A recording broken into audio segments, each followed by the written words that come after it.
குழம்பு வந்து இந்த மாதிரி கொதிச்சு ஆயில் விட்டு ஆயில் ஃபுல்லாக மேலே இந்த மாதிரி வந்துடணுங்க. குழம்பு பார்க்குறப்பே பாருங்கள் நல்லா ரெட்டிஷாக இருக்கும். லாஸ்ட்டாக புதினா தலையை தூவிட்டு அடுப்பை ஆஃப் பண்ணிடுங்க. அந்த ஃப்ளேவரோட அவ்வளோ சூப்பராக இருக்குங்க. இந்த மாதிரி நீங்கள் கையிலாட்டி இந்த குழம்பு நான் சொல்கிற மெஷர்மெண்ட்டில் நீங்கள் வச்சிட்டிங்கன்னா நீங்கள் கறி எடுக்கிறத கூட மறந்துடுவீங்க. அவ்வளோ ருசியாக இருக்குங்க. இது வந்து சப்பாத்தி, பூரி, பரோட்டா, நான், இட்லி, நல்லா கல் தோசைக்கு ரொம்ப சூப்பராக இருக்கும். இன்றைக்கி எங்கள் வீட்டு பிரேக்ஃபாஸ்ட்டுக்கு வந்து நான் சப்பாத்திக்கு தான் பண்ணியிருக்கிறேங்க. அவ்வளோ ருசியாக இருக்கும்.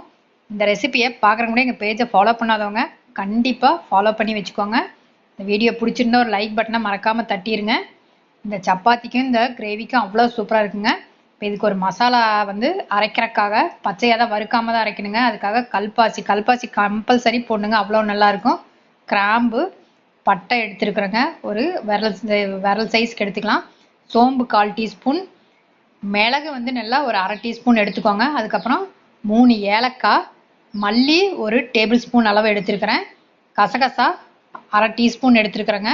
உடச்ச கடலை 1/2 டேபிள் ஸ்பூன் எடுத்திருக்கேன். இது வந்து ஒரு 1/4 மூடி தேங்காய் எடுத்துருக்குறேங்க. அவ்வளோதான். இது தனியாக அரைச்சி எடுத்துக்கலாம். இப்போ இஞ்சி, பூண்டு, பச்சை மிளகாய், வெங்காயம் தனியாக அரைச்சி எடுத்துக்கலாங்க. இப்போ இது எல்லாமே நான் கையில் தான் வந்து அரைக்க போகிறேன். எப்பயுமே நம்ம கையில் அரைக்கிறப்ப அதனுடைய டேஸ்ட் வந்து ரொம்பவுமே நல்லாயிருக்கும் நம்ம மிக்சியில் போடுறத விட. இதை வந்து அந்த வெங்காயம், இஞ்சி, பூண்டு, அந்த பச்சை மிளகாவை சும்மா தட்டி மட்டும் எடுத்துக்கலாங்க. ரொம்ப ஆட்டணுங்கிற அவசியமெல்லாம் இல்லை. ஓரளவுக்கு குறப்பாக நம்மளுக்கு இருந்தால் போதும். இந்த அளவுக்கு ஆனதுக்கப்புறம் எடுத்து வச்சுட்டு இப்போ தேங்காய் அந்த பேஸ்ட்டை வந்து நம்ம போட்டு அரைச்சி நல்லா ஆட்டி எடுத்துக்கலாங்க. இது வந்து நல்லா நைஸாக ஆட்டணும். குழம்புக்கு வந்து எப்பயுமே நம்ம அந்த மசாலா அரைக்கிறப்ப நல்லா நைஸாக அரைக்கணுங்க. அப்போ அதுதான் நல்லா ருசி கொடுக்கும். இப்போ பாருங்கள் நான் ஆட்டிட்டேன். இப்போ அப்படியே தோண்டி எடுத்துக்கலாம். இது வந்து நம்மளுக்கு சீக்கிரம் கெட்டு போகாது. மெயினாக அந்த கையில் ஆட்டினோம்னா, நம்ம மிக்சியில் ஆட்டி பண்ணுறதை விட கையில் ஆட்டி பண்ணுறது வந்து சீக்கிரமாக நம்மளுக்கு கெட்டு போகாது, ருசியும் நல்லாயிருக்கும். இப்போ நான் அரைச்சி எடுத்துகிட்டு வந்துட்டேங்க. இப்போ மண் சட்டியில் தான் நான் பண்ணுறேன். அது விறகடுப்பில் பண்ணால் இன்னுமே சூப்பராக இருக்கும். இப்போ இதில் ஆயில் விட்டு கல்பாசி, பிரிஞ்சி இலை, பட்டை, கிராம்பு, ஏலக்காய் இப்போ இது எல்லாமே போட்டுக்கலாங்க. கல்பாசி வந்து கம்பல்சரி போட்டால் தான் அந்த வாசம் வந்து ரொம்ப நல்லாயிருக்கும். இப்போ அரைச்ச வெங்காய விழுதை சேர்த்திக்கலாங்க. இதில் வந்து மஞ்சத்தூள்லாம் சேர்க்கணுங்கிற அவசியம் இல்லை. நான் குழம்பு மிளகாத்தூள் கலருக்கும் காரத்துக்கும், எங்கள் வீட்டு குழம்பு மிளகாத்தூள் அவ்வளோ நல்லா கலரும் கொடுக்கும். இப்போ இதை நல்லா அந்த பச்சை வாசனை போகணுங்க. போகிறது கொஞ்சம் உப்பு நான் சேர்த்திக்கிறேன். இதுக்கு தகுந்த உப்பு கொஞ்சம் சேர்த்திக்கலாம். நல்லா அந்த கலர் வந்து அந்த குழம்பு வந்து ரெட்டிஷாக வருங்க. அவ்வளோ சூப்பராக இருக்கும். நல்லா காரமும் கரெக்டாக இருக்கும். இப்போ அந்த வெங்காய பேஸ்ட்டு வந்து நல்லா வெந்ததுக்கப்புறமா இப்போ இதில் தக்காளி வந்து ஒரு தக்காளி நான் கட் பண்ணி வச்சுருக்கேன். அதே மாதிரி காளான் வந்து எடுத்து ஒரு பேக்கெட் ஃபுல்லாக நான் கட் பண்ணி வச்சுருக்கேங்க, வாஷ் பண்ணி. இப்போ நான் தக்காளி உள்ளே சேர்த்திக்கிறேன். அந்த வெங்காயம் வந்து பச்சை வாசனை போயிடுச்சு. இதில் வெங்காயம் கட் பண்ணி போடணுங்கிற அவசியமே இல்லை. இப்போ நான் அரைச்ச வெங்காயம் விழுதே போதுங்க.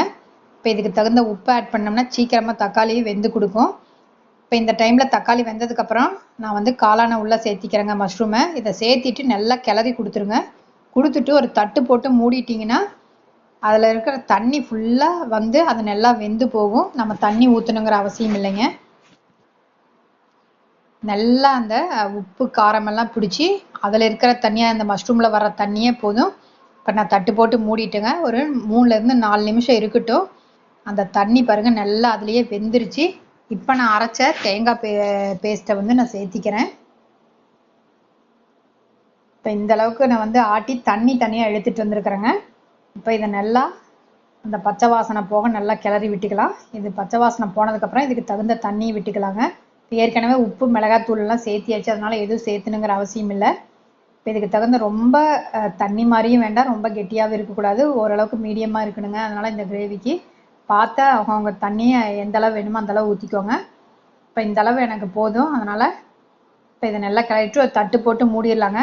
10லேருந்து 12 நிமிஷம் நல்லா கொதித்து வேகட்டும். அதுக்கப்புறம் அடுப்பை சிம் பண்ணி வச்சுட்டு அப்படியே ஒரு 3லேருந்து 4 நிமிஷம் விட்டுடலாம். விட்டதுக்கப்புறம் புதினா தலை தூவி இறக்கணும்னா அருமையான கறி குழம்பே தோற்று போகிற அளவுக்கு இந்த காளான் குழம்பு இருக்குங்க. கண்டிப்பாக நீங்கள் ட்ரை பண்ணி பாருங்கள். நல்லா அந்த விறகடுப்பில் கையிலாட்டி பண்ணால் இன்னமே ருசியாக இருக்கும். அந்த மாதிரி உங்கள் வீட்டில் இருந்தால் கண்டிப்பாக இந்த மாதிரி மசாலா போட்டு நீங்கள் செஞ்சு பாருங்கள். அவ்வளோ சூப்பராக இருக்குங்க. பாருங்கள், நான் விட்டு ஆயில் ஃபுல்லாக மேலே வந்துருச்சு. குழம்பும் ரெடி ஆயிடுச்சு.